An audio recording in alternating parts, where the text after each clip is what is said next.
All right, let's just dive right into this explainer. Today, we're exploring the fascinating spectrum of how 25 different animals interact with us humans. I mean, from the comfort of our couches to out there in the deep wilderness, the way we connect or, don't connect with animals is just this massive, highly varied landscape. So, do you really know how your favorite animal thinks? It's a completely serious question. We're all guilty of projecting our own human emotions onto our pets, but today, we're stripping all that away. We're going to map out the true psychological journey of animal behavior using our source data. We're digging into what truly drives their reactions when they come face to face with us. It's really all about understanding their fundamental nature. Here's our roadmap for today. We'll start with our closest companions, take a trip to visit friends on the farm, check out the small feathered and scaly ones, analyze the smart but wild bunch, and finally, look at the absolute do not pet category. Let's get to it. Category number 1, our closest companions. We're talking about those deep bonds and daily interactions we already know so well. This is a brilliant contrast between our two most common companions. Dogs, right? They've been by our side for thousands of years. They're highly social, fiercely protective, and honestly, they just thrive on eager play. Cats? Well, cats operate on a totally different wavelength. They're naturally independent, they communicate affection through subtle body language and purring, and they basically demand that we respect their terms and personal space. It's a completely different dynamic.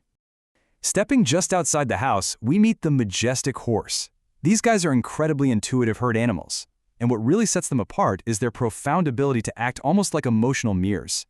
They literally read our body language and recognize our emotions. If you're anxious, they know it.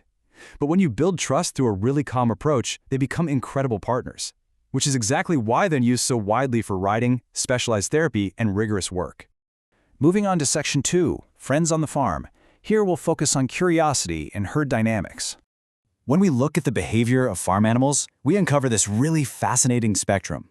Take pigs, for instance. They are so highly intelligent that they can learn complex tricks, and they genuinely crave human interaction.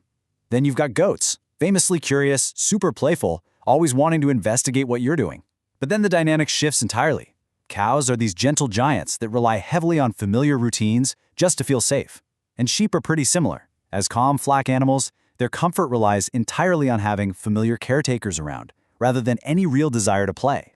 Even barnyard poultry show incredibly unique human connections. Chickens actually possess the cognitive ability to recognize specific people and can become quite tame. But ducks take this a whole step further. If they're raised alongside humans from a young age, ducks will literally imprint on us. They'll treat a trusted human as their actual mother, happily waddling right behind your boots wherever you go. It's pretty wild. That brings us to Section 3, Small, Feathered, and Scaly.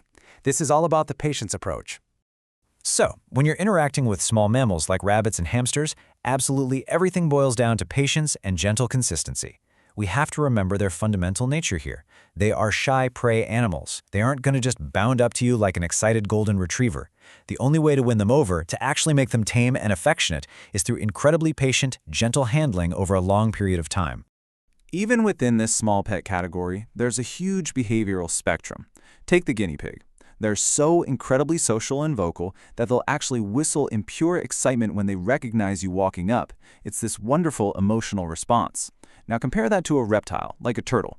A turtle definitely has the intelligence to recognize feeding routines. It's like biological clockwork for them. But they simply don't seek out human affection. They operate on routine, not emotion. This spectrum of affection continues with other small pets too. Parrots are fiercely intelligent. They bond intimately with their owners and even mirror our communication by imitating sounds. Canaries, on the other hand, are way more passive. They thrive in a calm environment without needing all that hands-on interaction. And looking at reptiles, the data shows that while snakes might tolerate careful handling, they absolutely do not form mammalian social bonds, period. Lizards are similar. They get habituated to gentle care over time, but again, that's about tolerance and routine, not love. Okay, moving to our fourth category, smart but wild. High intelligence, high respect. If you only take one thing away from this entire explainer, let it be this core rule. Intelligence does not equal domesticity. It is such a dangerous human habit to assume that just because an animal is incredibly smart or can communicate or solve problems that it's meant to be approached, tamed, or kept as a pet. It's just not the case. Let's look at a few examples of these giants and geniuses. Elephants have notoriously strong memories, and they're extremely intelligent. And while they can cooperate well with humans they trust, their sheer size and strength mean they demand our absolute respect at all times. Dolphins are famously playful and capable of complex communication, often having really positive interactions with us, but only in strictly controlled settings. And then we have foxes, highly intelligent, naturally curious, which might tempt someone to reach out and pet one. But they are definitively wild and should simply never be approached.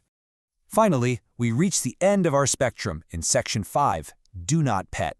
Unpredictable and dangerous. Looking back at the 25 animals from our source list, there is a very clear division here. A vast majority, 20 of the animals we've talked about, can be managed safely as companions, livestock, or through controlled interaction. But there's a crucial fraction of this list that represents animals that are inherently dangerous to treat as companions. To put that into perspective, 5 out of these 25 animals strictly belong in the wild. No exceptions. These are the wild unpredictables. Even if a wolf is socialized, its ancient instincts make its behavior totally unpredictable. Then you have bears. They might sometimes appear slow, maybe even calm, but make no mistake, they possess immense, dangerous power. Lions live in highly social family prides, sure, but they are apex predators first and foremost. Tigers, being solitary hunters, are even more volatile and should literally never be treated as domestic pets. And finally, monkeys.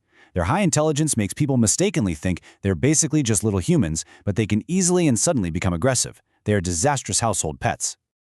As we wrap up this explainer, we really have to look at the data and ask ourselves, are we truly respecting the boundaries of the natural world? Whether that's waiting patiently for a shy rabbit to trust us, communicating calmly with a towering horse, or strictly keeping our distance from a curious wild fox. True connection isn't about forcing an animal to be affectionate on our terms. Which leaves us with a provocative thought. When we look at animals, are we truly seeing them for what they are, or just what we want them to be?